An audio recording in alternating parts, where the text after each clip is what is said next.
baking day at Casa Freeman, and I am all decked out in my little Christmas garb. I have to say, I've got my little Cindy Lou Who ponytail. I feel like I look like I'm from Whoville. Anyway, I just wanted to share with you some of our family favorites for Christmas cookies. And the first one I'm going to start off with is a cookie that my Aunt Jane looked for years and years for this recipe. It came, the original cookie that she really, really enjoyed was one from our hometown, and it came from Snow White Bakery. And she had been looking for this recipe for years once the bakery closed. And so she finally found a recipe that it may not be the exact one, but it very closely mimics what she was looking for. And when you see the ingredients, you're going to go, oh my gosh. But after I make these cookies, I'm also going to do a little experiment with my carb blockers, or excuse me, with my digestive enzymes, so that you can see how they work on these cookies. So anyway, I have in front of me my recipe card. I'm really big into making like recipe books of things like of special recipes and such. And so my plan this year is to take all of my favorite Christmas recipes and transfer them into an actual holiday cookbook. So angel cookies will definitely be on that list. They are made with Crisco, white Crisco, flour, powdered sugar, vanilla, salt, and chopped nuts. And that's it. They are a refrigerated rolled cookie, so it's a slice and bake cookie.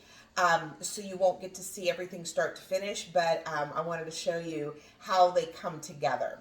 So first of all, I have to say I love my KitchenAid stand mixer. I actually have two.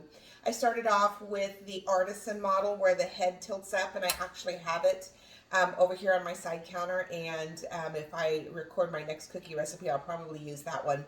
This one is the KitchenAid Professional, and it has the bowl that drops. My husband bought this for me for Christmas a few years back, and I have absolutely adored it. I love the copper color, and it's just so pretty. I love it. So anyway, it's got all KitchenAids have a lot of great attachments too, and so if you have ever been unsure about whether the purchase price of a KitchenAid is worthwhile, in my opinion, it is totally worth the investment. So I'm going to start off with 2 cups of Crisco shortening. Now I'm taking the shortcut. Instead of getting out my can of Crisco, they actually make these 1 cup sticks.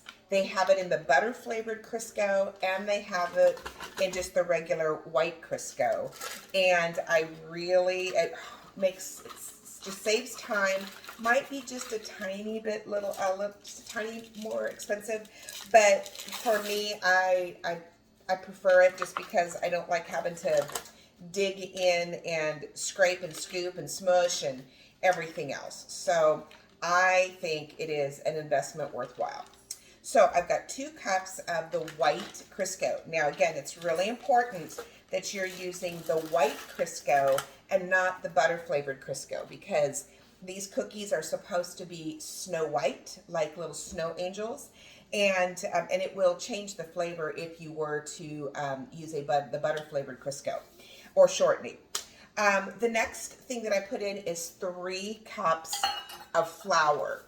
Now, something that my mom taught me years and years ago when I was growing up is that you always keep your flour either refrigerated or in the freezer. And the reason that you do that is so that weevils don't develop in your flour. So if you've ever pulled your flour out of your pantry and you've seen these little tiny dots of things that are not, that don't look like flour, they're little bugs. I know it sounds kind of gross, but it is what it is, right? So I just always keep my my flour in my freezer. So I pulled my flour out a little bit earlier this morning, and aren't these cute? These are Christmas tree measuring cups, and I just thought they were really super cute. Somebody gave them to me for Christmas one year, and so now I'm using them. So anyway, that's 1 cup. And let's get the second cup in here. And I always just keep a little scoop in my flour instead of having to dig your measuring cup down into your flour. Which, you know, there's nothing wrong with that. I just like it. I think it's more convenient this way. And hopefully I won't be making a huge mess here. So that's 2 cups. And now it says 3 cups, so I'm going to put in one more cup. And then I'm going to mix before I add the powdered sugar. And the one thing that you can make this recipe with just a set, like a hand mixer. I will tell you, it would be very challenging to make if you didn't have some type of electric mixer, only because you've got to get everything really well incorporated. So, all right. Now, something that's really neat is that KitchenAids come with a little guard, like a dust guard. If you turn your KitchenAid on too quickly, you're going to have a cloud of, in this case, flour dust. So I'm going to turn on really slow. Whoops. It has to be put on correctly. Oh. Okay, this just goes to show I haven't had enough of my coffee yet. I forgot to raise the bowl. That's why it wasn't. See how you lock it into place? You know, hey, even though I've been baking for 40 plus years, you know, still have my little days. So anyway, you turn on your mixer. You let it go till you start to see that it's starting to get incorporated. And once it's starting to get incorporated, you can turn it up. These mixers have 10 different speeds, and so again, they're really super handy, and you can use them for more than just baking. There are multiple attachments that go with these.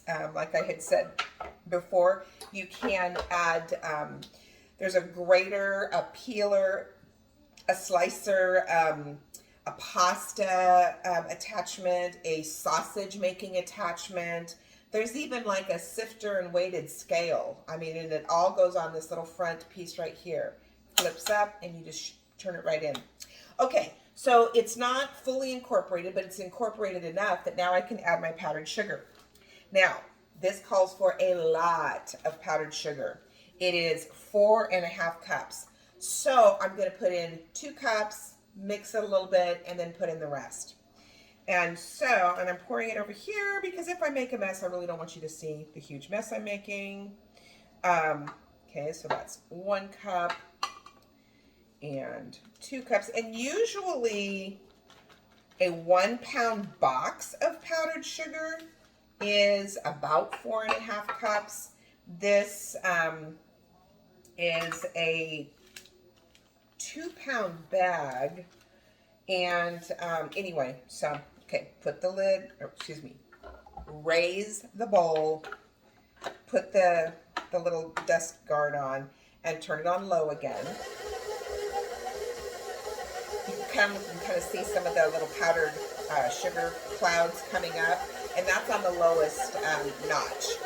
So could you imagine, you know, what kind of snowfall I have in here if I turned it up on high, right? It'd be kind of crazy.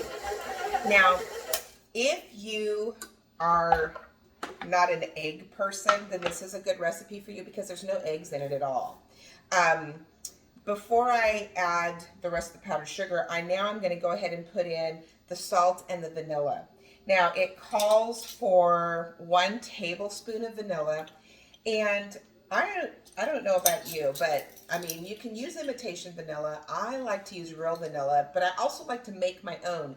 And this, if you can see, it's I'm getting down to the end of it, but there's a vanilla bean in here, and you take a fresh vanilla bean, slice it down the center, or long ways, and then put it in a bottle, and then put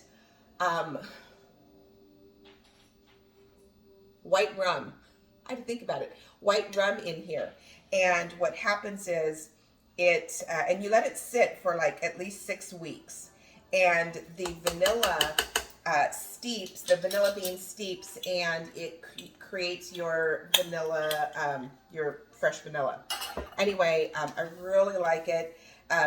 Whatever alcohol is in it, it bakes out, so it does not taste like alcohol at all, so it's really cool. The next thing is that you need 2 1/4 teaspoons of salt. Now, I know that sounds like a lot of salt, but when you've got 4 1/2 cups of powdered sugar, you need to counterbalance that. So that's 2 teaspoons and 1/4. Here's my 1/4. And look at how cute are these? They're little Christmas trees. So I thought, you know what? I'm just going to get all holidayed up today. So I put in the vanilla. I put in the salt. I'm going to put in the rest of my powdered sugar, which is 2 1/2 cups. And let's see.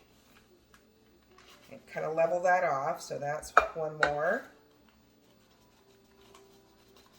See, I still have a tag on the bottom of my 1 cup measure. I'm notorious for that. Ask my family and friends. You want to know how much something costs? Look underneath it. I'm probably going to still have the sticker on it. I don't know why I do that. I think it's because I usually get things at a really good price. And I think it's really cool to show that I've got such an awesome deal on things. But I also think that it's just hard to get the sticky stuff off, and I'd rather it just be there versus constantly being sticky. And I know there are things you can do. I know. I just don't. So anyway, so now I have put in the rest of the powdered sugar, the vanilla, the salt. So right now we have 2 cups of Crisco, 3 cups of flour, 4 1/2 cups of powdered sugar, 2 1/4 teaspoons of salt, and 1 tablespoon of vanilla. Now I'm going to mix this, and then I'm going to add some chopped nuts. And there goes another snow cloud. The chopped nuts are really important in this recipe because these cookies are very, very sweet, and the chopped nuts helps to cut the sweetness. But they're not in big chunks; they're finely chopped nuts. And the reason that they're finely chopped is because they are a slice and bake cookie. So if you have big chunks of nuts, when you're slicing it, then they're not going to slice correctly. So it's 1/4 cup nuts. Now usually I will use either walnuts or pecans, and today I used walnuts because that's what I had close by. And now I'm just going to give it a real good mix. And you see how even with the powerful KitchenAid, it still kind of struggles. And that's okay because it's all of that stuff mixing in. Now, this dough, this is what it looks like. It comes out, and I'll show you in a second. But the other thing I wanted to tell you about before I close out is if you have never tried the Pampered Chef nut chopper, oh my gosh, I have had this for probably 15 years, I guess. Yeah, probably 15 years or more. And I love this thing. It is so cool. You just put your nuts inside, you put the lid on it, you turn it upside down, get some of those aggressions out, and then you can pour the nuts into your bowl. And what's really cool is the whole thing comes apart, and it's super easy to clean. Look at this. Super duper easy. I have another chopper that I also use, but this one is far superior to my other one, and so when I use it, I like to talk about it.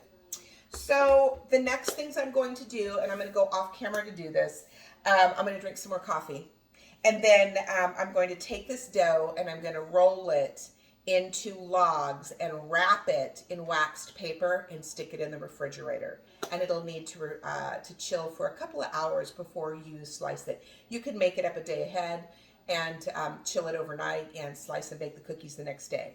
But I will come back when we are ready to slice and bake these delicious